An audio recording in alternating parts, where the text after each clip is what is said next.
Je viens de changer de travail. Pendant les derniers 9 ans, j'ai travaillé pour Initiative et Changement qui a des conférences à Caen. Ici à Genève, je travaille pour la Geneva Peace Building Platform. Et un des projets les plus grands qu'on a, c'est le Geneva Peace Week. Chaque novembre, première semaine, on organise des conférences, des séminaires, des ateliers sur la paix. J'ai fait le chemin de Saint-Jacques chaque année. J'ai commencé à Genève et chaque année, je faisais une semaine ou deux. Et après, j'ai repris ou j'ai fini l'année d'avant.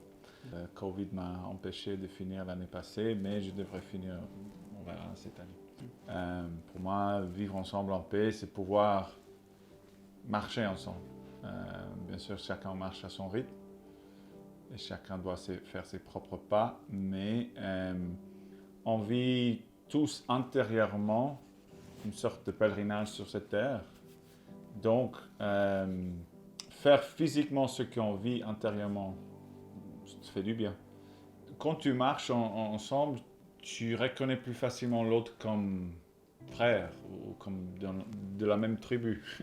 Parce qu'on va vers la même direction. Et je crois qu'en tant qu'humanité, on va tous dans la même direction, en recherche de la joie, en recherche de sens, en recherche de communauté. Prendre un rythme plus humain, justement à 4-5 km/h, tu commences aussi à réfléchir à 4-5 km/h. La présence et l'identité de l'autre peuvent enrichir ma marche, ma démarche avec l'autre. Chacun aussi est vu dans une certaine égalité. Tu ne vois plus les titres. On est tous marcheurs, on est tous pèlerins, on pue tous de la même transpiration. Et donc, c'est plus facilement de reconnaître l'élément de toi-même dans l'autre. Quand tu commences ta journée, tu vois la distance que tu veux faire, ça semble impossible. Et en fait, en marchant, tu fais l'expérience qui est en fait l'impossible et en fait fait de beaucoup de petits pas du possible. Et donc, à la fin de la journée, tu regardes en arrière, mais non, on a fait quelque chose. Et donc, on a fait quelque chose ensemble, c'est ça aussi le vivre ensemble en paix. Voilà, le fait d'avancer ensemble, le vivre ensemble, c'est quelque chose que tu dois toucher et expérimenter. Et parfois aussi transpirer. C'est bien d'avoir les vidéos et les théories et les images et les concepts, mais à la fin, on a besoin de l'incarner, de le vivre, de sentir, de le goûter. Justement, soit dans le Geneva Peace Week, soit à Caen, les gens sont descendus, répartis avec une expérience. Ah, c'est possible. Toutes ces cultures étaient ensemble. Ah, c'est possible. Ils ont réussi là-bas.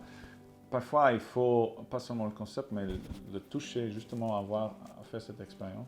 Je crois que les gens ont senti, ah, c'était possible de vivre ensemble en paix. Ce n'est pas une utopie, mais c'est plutôt comme une salle de gym. J'ai été pour exercer mes muscles de vivre ensemble avec d'autres cultures. Donc je demande à chacun de voir où est-ce que je veux exercer, augmenter un petit plus mes muscles, de vivre ensemble avec quelqu'un qui pour moi ne serait pas évident, avec qui c'est difficile aussi chez moi, dans ma famille, dans mon travail. Il y a certainement quelqu'un aussi dans ton entourage avec qui ça coûte un peu plus de vivre ensemble en paix. Justement, comment marcher dans les baskets de quelqu'un d'autre. Il y a certains jours où j'ai fait certains pas sont plus petits, ou peut-être ça me semble que je vais même en arrière, mais l'important c'est de continuer à marcher, de se relever quand on tombe.